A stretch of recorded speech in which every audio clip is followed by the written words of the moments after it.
What's up, everybody? I am Jesse, or GameOverJesse as all of you may know me. Here with us, joining us, is our guest, Miss Click. We have Chiblima, Ilya, and Daniel. Today we're going to be talking about Mario theories.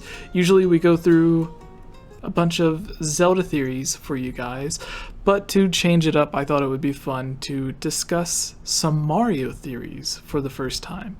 So, has anyone found a theory on this list that they're all really weird? They're all really weird. All right, so I guess I should start. Yes, this list does come from Mashable.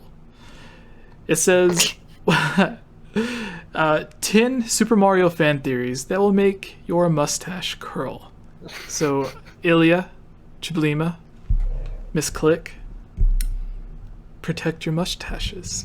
Well, my hair's already curling, so we got this going on for it. My peach fuzz. Jesse just excluded me because he knows I can't grow a mustache. No, because like we're the guys. So you're saying I'm more likely to grow a mustache than you are, Daniel? Thanks. I'm saying that's what Jesse's saying. All right. So the article was written by Andrea Romano. She Listen, says, this article just... Is it that bad? It's pretty bad. It's pretty bad. It's bad. Okay. In fact, pretty can I bad. go first? Yeah, you can go yeah. first. Let me get through this intro that they wrote first. Okay. So Andrea Romano says, one rule about pop culture, if it exists, there's probably a fan theory about it. Super Mario Bros. Is celebrating its 30th anniversary on September 13th. This is an old article for the people. We know it's not 30 years now. And not only have gamers been celebrating for the last 3 decades with serious gameplay, they've also been having some serious conversations about their favorite mustachioed plumber. While some of these ideas might be a little off the wall, others are just so weird they make absolute sense. Here are just a few of the intense conspiracy theories on the internet that fans have been tossing around their heads. Prepare to have your minds blown, Mario fans. So, Chiblima, you asked to go first. So the one that I picked is number 7. Donkey Kong killed Mario and Luigi's father. Makes sense. So Makes sense to me. So I'm just gonna go ahead and go straight to the middle paragraph. Okay. Here's how it works. Mario loves Princess Peach, at least at first, and lives in the Mushroom Kingdom, while Jumpman loves his wife Pauline and lives in New York City. While some have assumed Mario and Jumpman to be the same person, Mario would have had to had a major midlife crisis to go from a New York City plumber to the savior of a magical kingdom. But what is to explain the resemblance? Jumpman is Mario and Luigi's dad. Honestly, they had to come from somewhere. Unfortunately, at the end of Donkey Kong Jr., Jumpman is the antagonist of Donkey Kong and dies at the end, killed by Donkey. I like that they shorten it to Donkey. Donkey. In all these decades of gameplay, Mario has yet to seek revenge. And apparently this Reddit user keeps going into depth on the theory. Yay, Reddit! When it just says killed by Donkey, I imagine Donkey from Shrek just bursting in. That's what I was thinking. And like Donkey kicking Mario or Jumpman. just Slapping him with waffles to death. And DK's just standing there wondering what the hell's going on. This is my game. Yeah, I don't know. I'm just like, when I read the title of that, I was like, Donkey Kong killed Mario and Luigi's father. I don't think they'd let Donkey Kong back in the game if he did something that terrible. Okay, but if Mario's dad is married to Pauline, there's a lot of questions I have about the events in Mario Odyssey and the Mario vs. Donkey Kong games, and like every other time Pauline is in a Mario game. Things just got really uncomfortable and weird. Yeah, just like the hot young stepmom, I guess. I don't know. All right, so Chiblima, thumbs up or down? You know what? No. Big ol'. All right. It's canon. I don't know what you guys are saying. It's canon. Donkey Miss from Click. Shrek bursts in. As our guest, do you have yours picked out? I forgot. We're just picking the one that we like hate the most, right? Or it can be either. The one you hate Or the one most. that you think is legit. Whatever you think is the most interesting to talk about. Whatever Jumpman's out to you. Whatever Jumpman's out to you. This one's so funny. Number 4, the whole series is just Princess Peach's propaganda. Mario and his friends are just puppets, and Princess Peach is the puppet master, according to a Reddit user. Why are we making articles off of Reddit? Oh my god.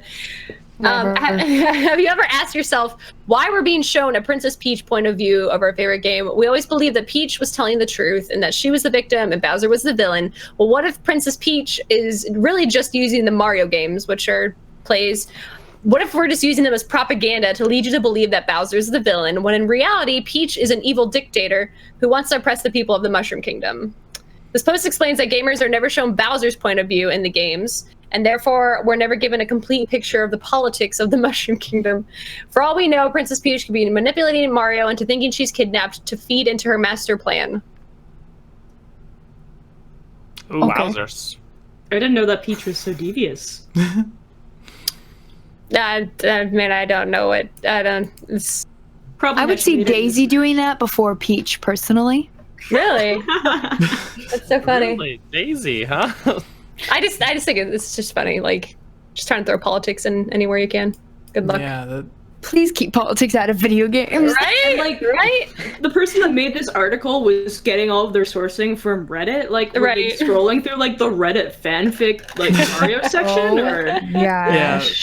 the Oh, two God. that we've had so far read more like fanfic as opposed to thought out theories.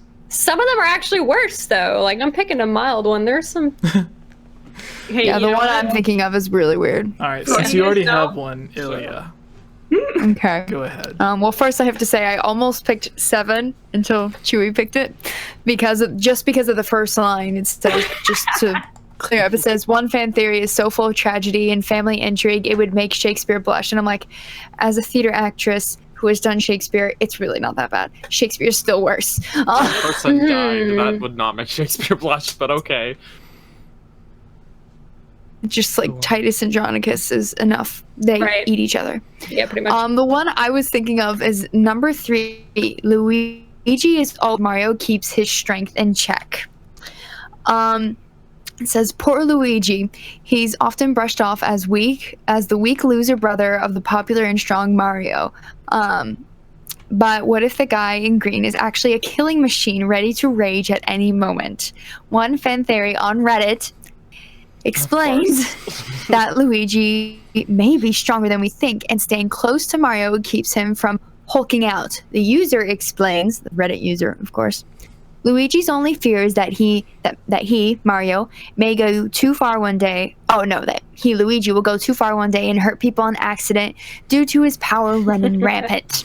A common trait we see in his extreme fear of ghosts. The reason behind this is because ghosts have been known to have the ability to possess living beings. By staying close to his brother, he doesn't have to worry about hurting people because he knows that Mario is the most skilled fighter in existence and the only person who can stop him. Mario is the polar opposite of Luigi, a mortal man without any notable powers. Despite that, Mario is capable of fighting against villains, capable of destroying dimensions. Thought it said Dementors at first. I was like, wrong series. And even defeating Luigi himself several times, Super Paper Mario, using nothing but his sheer battle skill. By staying next to his brother, Luigi can make sure that if one of his many odd powers goes out of control or he turns evil, Mario can be close enough to stop him and limit the damage. What? This doesn't explain Luigi's Mansion. If this is true, then that entire mansion. It would just be blown up. Yeah, pretty much. Yeah. Yo, these people need more. They Makes need sense at all. they need to do other things with their time. They need to educate themselves Again, on Mario and then go do other things. it Where reads is like fan the fiction grounds? instead of Yeah, Yeah. I'm reading a freaky fanfiction. I'm not sure where the grounds for this theory were from. Yeah. I don't Blown think away. they exist. My brain is shutting down reading this. All right, Daniel. I think my IQ dropped after reading that. This one really baffled me. Number 9, the coins that Mario collects. Oh yeah. Souls. I'm just imagining like Dark Souls or in Skyrim when you like absorb a dragon soul. I don't know, but just put Mario. So that goes. Get ready for the most existential gameplay you've ever experienced. It turns out every time you hit, smash, burn, or generally destroy an object or enemy, and you get a coin in return, you're actually getting is that thing's soul? A user, guess where, on Reddit wrote, the instruction manual for Super Mario Bros. 1 states that the inhabitants of Mushroom Kingdom were turned into bricks. Yes, the exact same ones that Mario smashes on his journey. If the bricks are Mushroom Kingdom residents, then how are there coins inside them? What if Mario was actually harvesting the souls of innocent toads? Doesn't that one Yes. come from the manual from the first game? I mean, yeah, like, Yeah.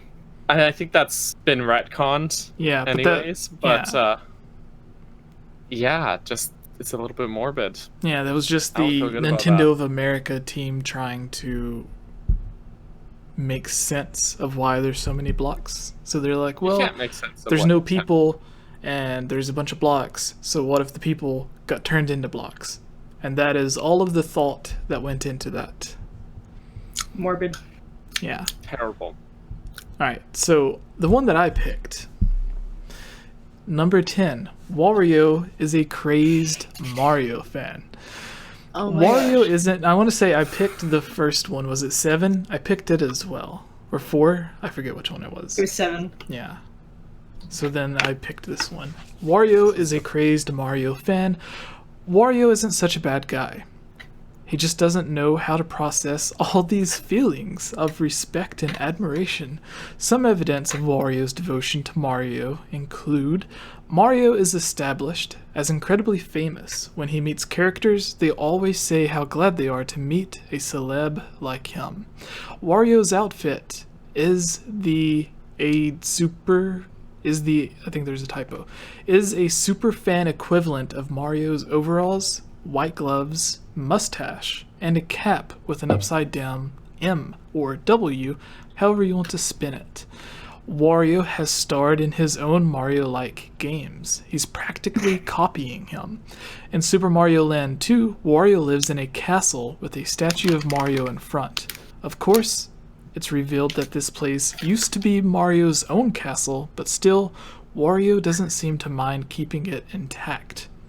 If that isn't love, we don't know what is. So, you guys You think... don't know what love is, I guess. You guys- That's what I'm thinking. You don't know. So Wario is not fantasizing about Mario? He No? expresses his love in farts and burps. He's fantasizing about garlic. Sounds like a 5-year-old boy. Nah.